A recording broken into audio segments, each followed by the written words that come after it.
खुदकुश धमाका होते ही जॉय वकुआ पर पहुंचकर जख्मियों की मदद करने वाले पेट्रोलिंग ऑफिसर ने बहादुरी की मिसाल कायम कर दी। दहशतगर्दों के नाम पैगाम भी जारी कर दिया। आज सुबह दादा दरबार लाहौर पर होने वाले खुदकुश हमले में एक पुलिस ऑफिसर ने बहादुरी की अनमोल मिसाल पेश कर दी और रोजे की हालत में अपने जख्मी भाइयों की मदद को पहुंच गया। इस हवाले से गुफ्तगू करते हुए जॉय वकुआ के करीब मौजूद अहलकार का कहना था कि मैं बतौर पेट्रोलिंग ऑफिसर यहाँ काम करता हूँ। धमाका इतना शदीद था कि मेरे सामने 20 से 25 लोग ज़मीन पर गिर गए। वक्त ज़ाया किए बगैर मैंने क्रश बैरियर को जंप किया और मौके पर पहुँच गया। उसका कहना था कि मैं रोज़े से हूँ और मुझे तकलीफ़ हो रही है कि शहीद होने वाले जवानों में मैं शामिल क्यों नहीं था। उनका कहना था कि बतौर पुलिस ऑफिसर शहीद होना हमारे लिए शान की बात है और हम पुलिस में भर्ती ही शहीद होने के लिए होते हैं। ये हमलावरों के लिए पैगाम है कि हम ऐसे बुज़दिलाना वाक़यात से घबराने वाले नहीं हैं।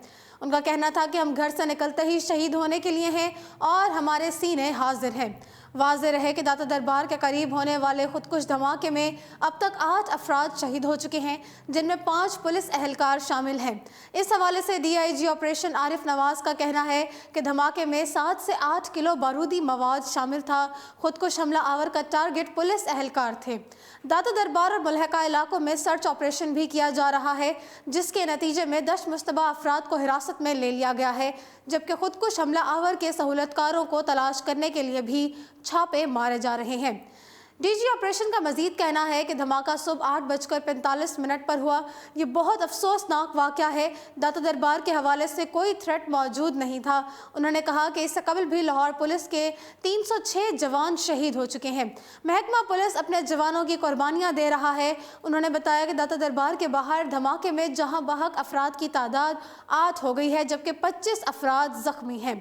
शहीद होने वाले अफराद में 5 पुलिस अहलकार भी हैं, एक सिक्योरिटी गार्ड जबकि एक राहगीर शामिल है। सिक्योरिटी फोर्सेस ने इलाके को घेरे में लेकर सर्च ऑपरेशन शुरू कर दिया है।